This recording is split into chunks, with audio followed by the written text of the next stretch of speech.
Brian Barnett is just a regular guy. He's not a doctor. He has no legal license in any field of mental or emotional health. Brian Barnett merely shares the insights he's gained from his personal experiences for anybody who may choose to use such information as he or she personally chooses, while accepting full responsibility for his or her own individual thoughts, feelings, behaviors, and actions.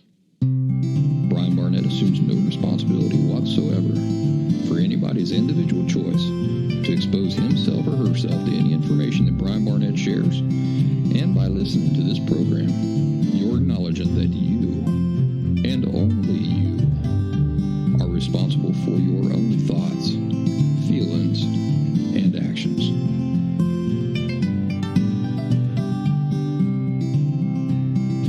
Happy Thursday, everybody.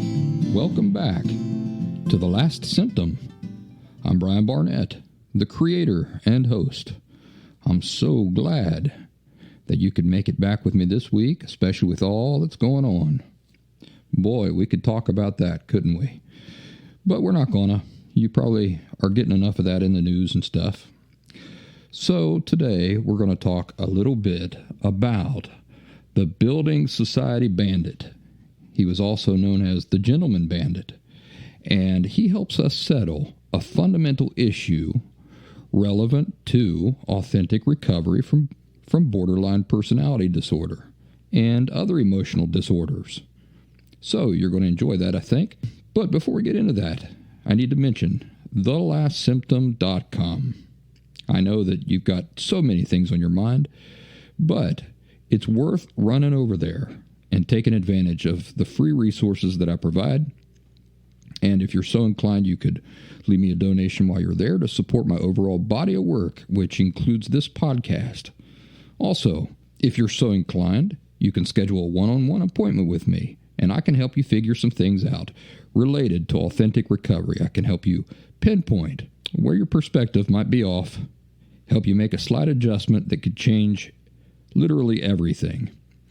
If you are not somebody that's personally trying to recover from something like borderline personality disorder, but you have people you care about who are trying to recover from something like that, well, I can talk to you about the best way for you to approach your dealings with them to give them the very best opportunity at success at their efforts.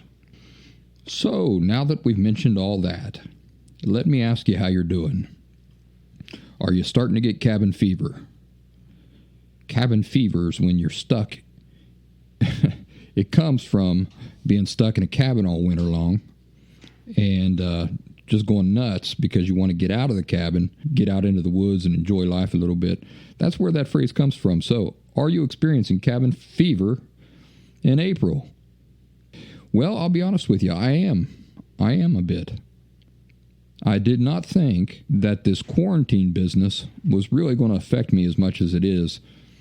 And, you just don't realize how much you miss these little things in your life until you're not allowed access to them. So I think I mentioned last week that I really miss going to the gym. And I never thought I'd hear myself say that in a billion years, because every time I'd go to the gym and I'd see 1,000 cars parked there, I would curse my luck because I knew I'd be waiting for the bench press that I wanted. I'd have to mix up my routine. I wouldn't be able to do it in the order that I prefer.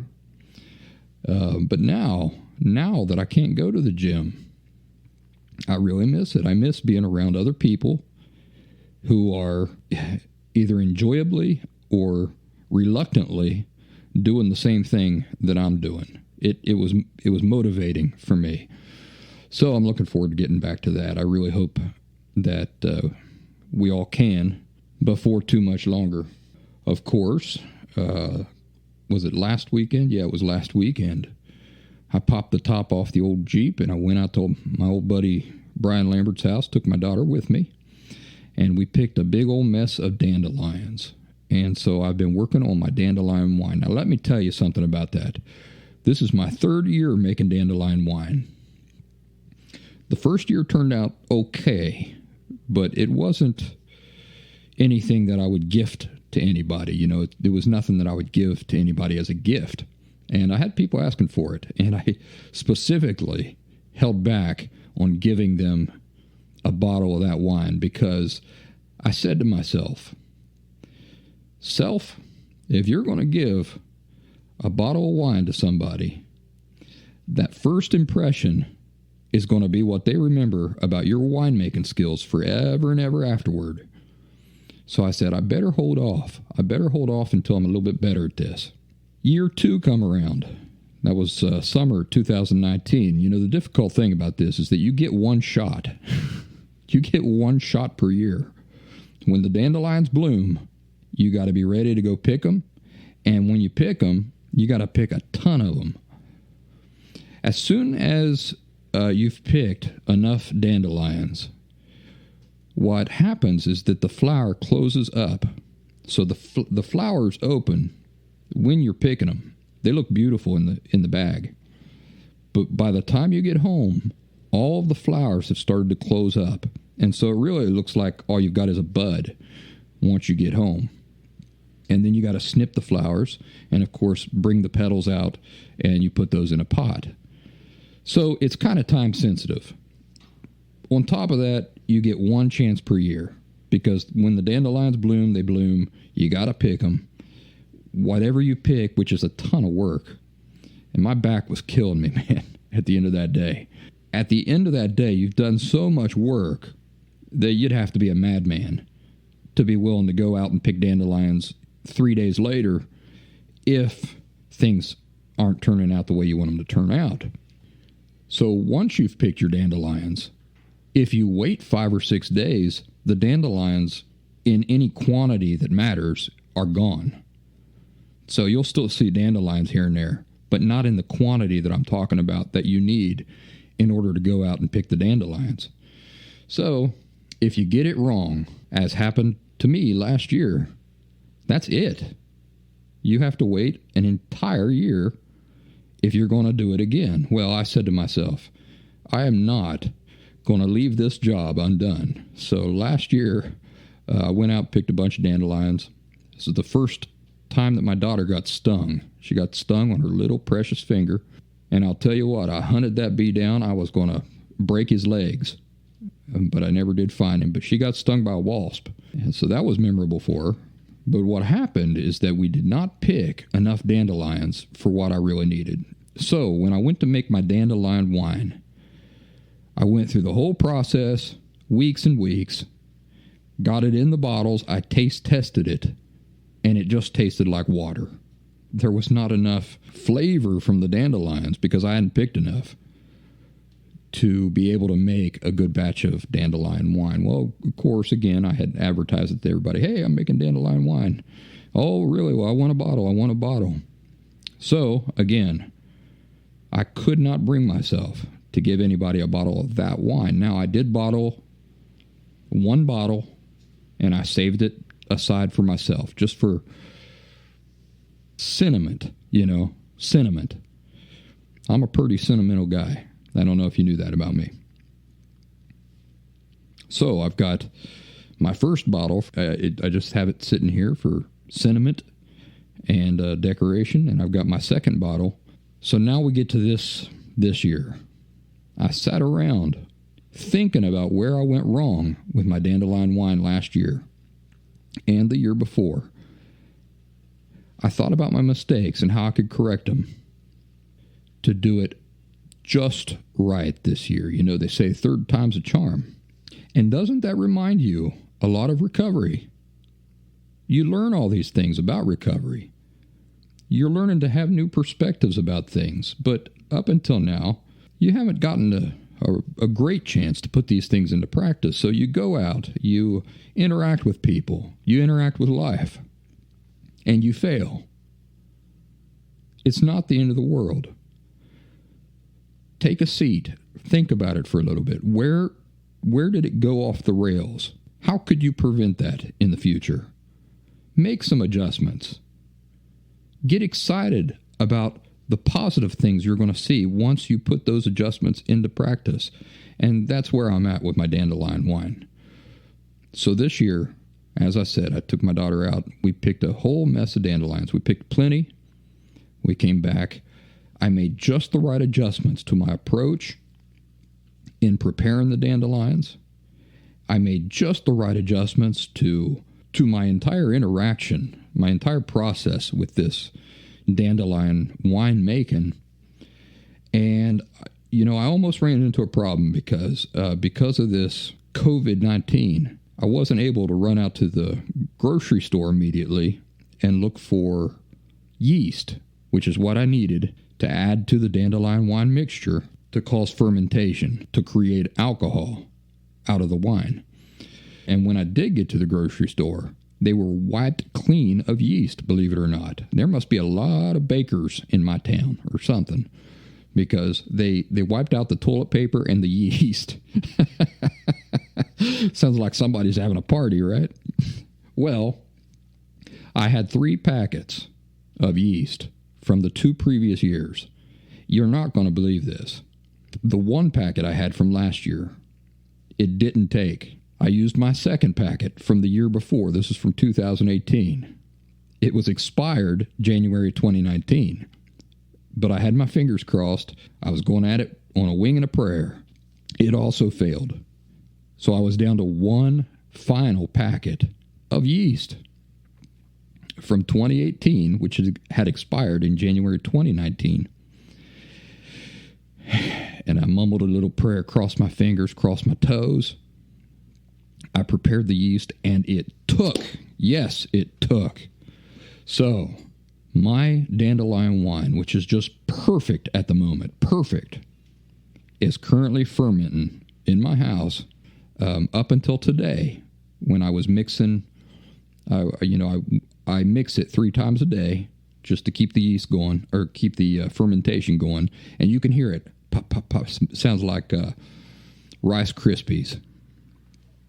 So I've just got to let it sit for a while until that process starts to slow down, and then I'll move it into bottles. I'll put balloons on top of the bottles until all the fermentation stops. Then I'll cork those bottles, and sometime this late fall or early winter, I'll finally have my perfect bottles of dandelion wine. And, of course, everybody who's been asking for them for these past 3 years is finally going to get to try my dandelion wine. The first impression they get of it is going to be phenomenal. They're going to think highly of me for the rest of their lives. They'll probably pay tribute to me after my death, build statues to me, everything. But most of all, I'm excited about just popping a bottle open, sitting down sometime when snow is covering the ground in December, pouring summer into a glass. Well, enough about dandelion wine. Let's talk about the Building Society Bandit, or the Gentleman Bandit, as he's known. Now, I wrote this article originally for the question, is the saying, once a cheater, always a cheater, true? Have you heard that expression? Once a cheater, always a cheater. Is that true?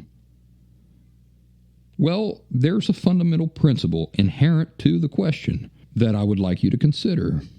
And it's a little saddening to me that most people, when asked this question, don't seem to take this fundamental principle into consideration when they answer.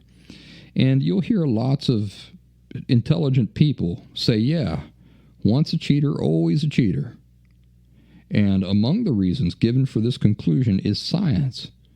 Science, which is a surefire way to make people turn off their ability to reason. You simply attribute a point to science. Now, anybody who's been listening to me for any length of time knows that I love science. I read about science constantly. I think about science all the time. But having said that, if you say, look, a scientific study says so-and-so, people stop using their brain right there because they believe somebody else is doing the thinking for them. And they've thrown their complete trust behind that people or group of people or institution or whatever. Now, apparently in studies done on changes within the amygdala, and I've mentioned this before in the past, the guilt response was seen to erode or disappear completely once lying becomes routine. Now, here's my problem with this sort of reasoning. Science has never suggested that this change to the amygdala is permanent and irreversible.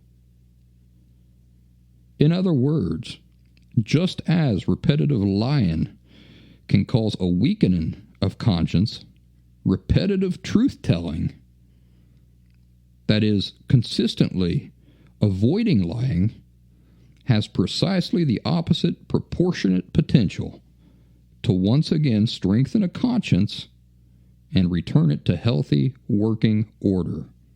Now, in the scientific study, they called it the guilt response. But all they're talking about there is your conscience. Your conscience. And every one of us has one. You can weaken it or you can strengthen it, depending on your choices. The choices you make and that you always have, because you've got free will, right?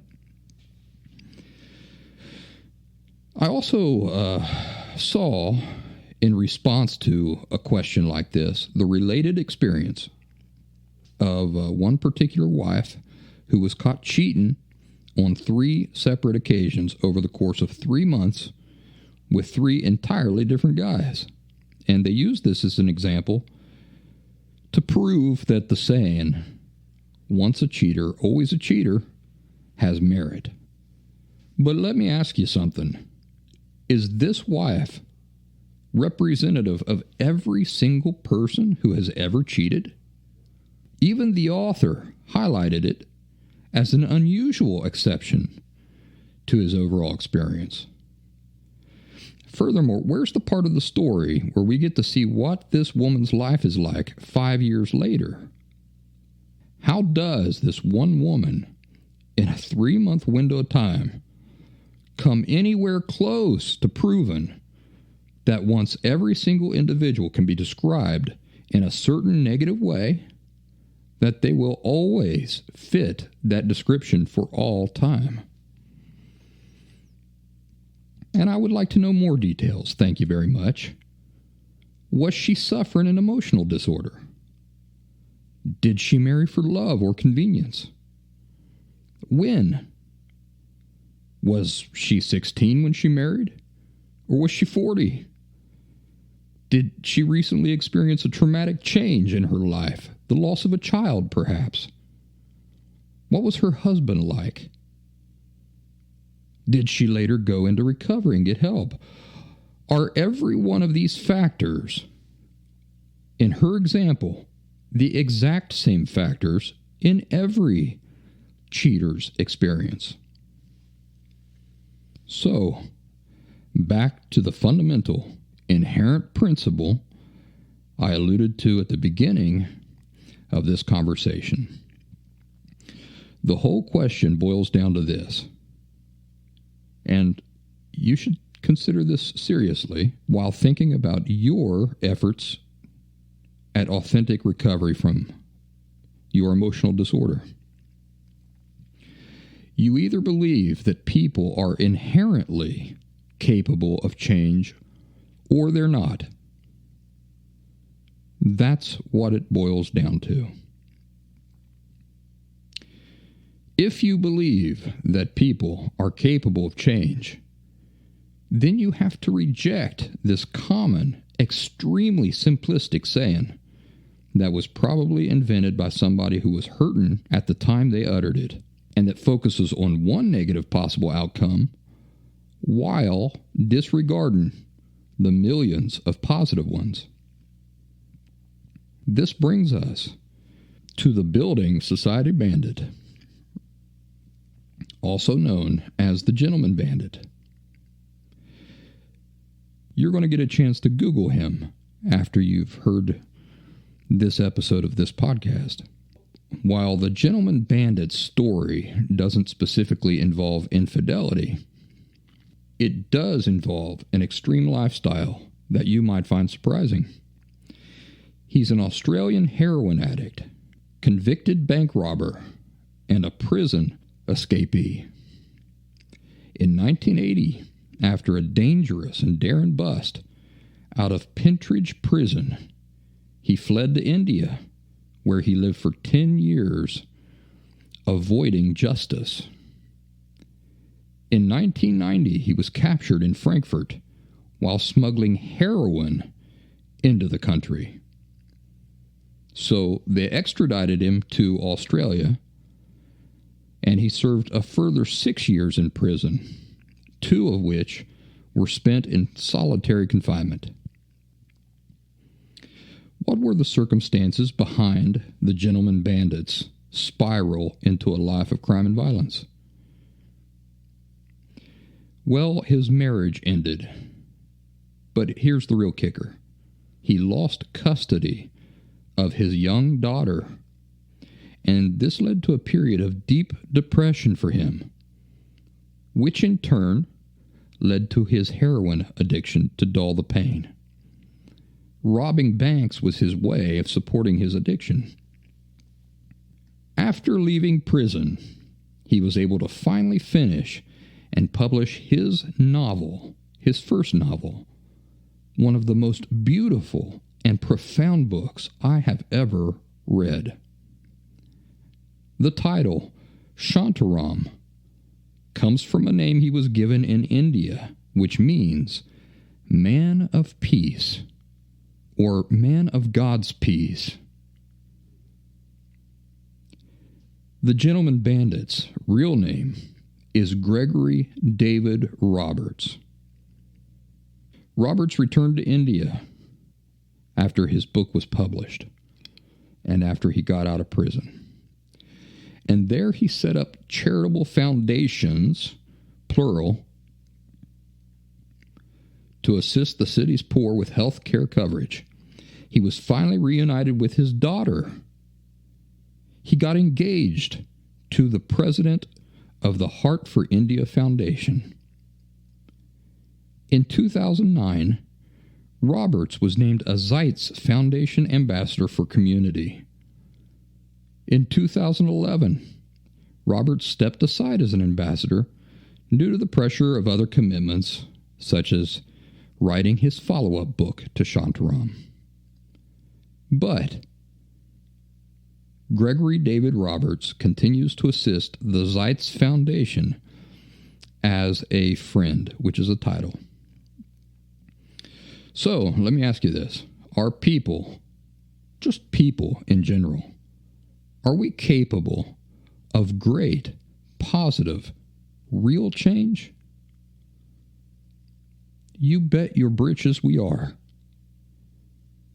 Stress, tragedy, unrecognized trauma, fear, depression, loneliness.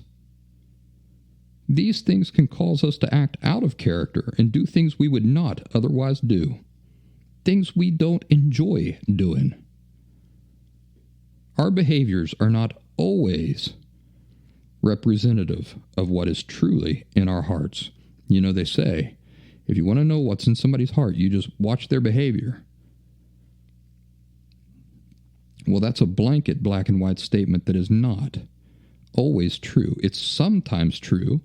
It's sometimes true like moss always grows on the north side of a rock or a tree. Do you remember that quote that I mentioned to you a few weeks back? It's the funniest quote I've heard in a long time.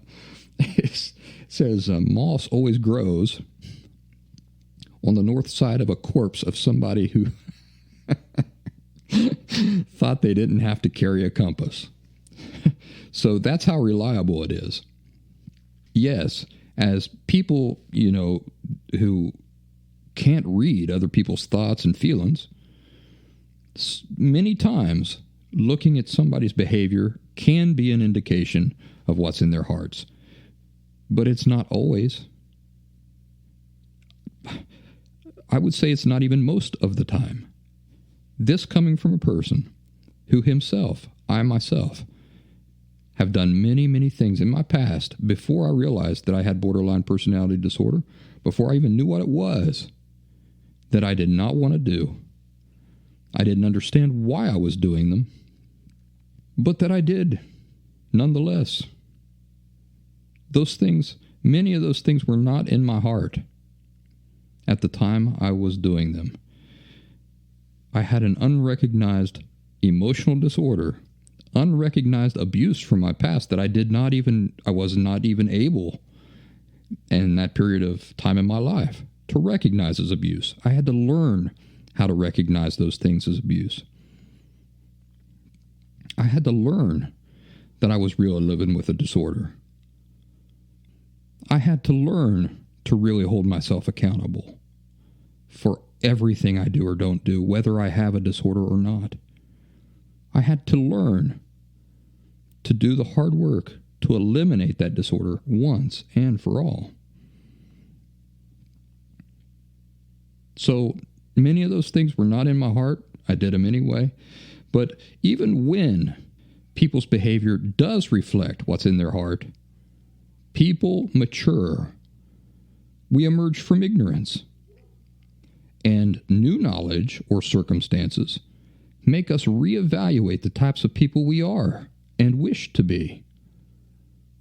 People who are not parents become parents. People develop relationships with God, and based on what they learn about what pleases Him or doesn't please Him, many make dramatic changes. People enter our lives who help influence our way of looking at the world. We have new experiences that profoundly affect us for the positive. Gregory David Roberts, the author of Shantaram, and the particulars of his change, is just one of a billion examples throughout history that prove human beings are not only capable of drastic, positive change, but that they do it all the time. That's the program for today, folks. I've kept it short and sweet because I know you've got lots of nothing to do, and I don't want to get in the middle of all that. Hey, if you want a good movie to watch, I was just telling somebody this morning, From Here to Eternity. From Here to Eternity. Let me see what year that was. The dogs here in my neighborhood, they're just going nutsos. I don't know what's out there. Hopefully not a skunk. All right, so From Here to Eternity from 1953. You're going to love it. Speaking of infidelity, Burt Lancaster's in this movie, and he has an affair with Deborah Kerr. Montgomery Clift is also in the movie. Donna Reed, and also the great and wonderful Frank Sinatra, who won a supporting actor Oscar for his portrayal of the character in this movie that he plays. It's an amazing movie that I just love. So do yourself a favor. Take a break from all the modern blow-em-up movies and watch From Here to Eternity from 1953. That's just my suggestion, ladies and gentlemen. And with that, let me remind you one last time of thelastsymptom.com. If you would like to support my ongoing efforts to help you and other people authentically escape borderline personality disorder and emotional disorders once and for all, rather than be enslaved into treating or soothing symptoms for the rest of your life, that would be very appreciated, and I thank you ahead of time.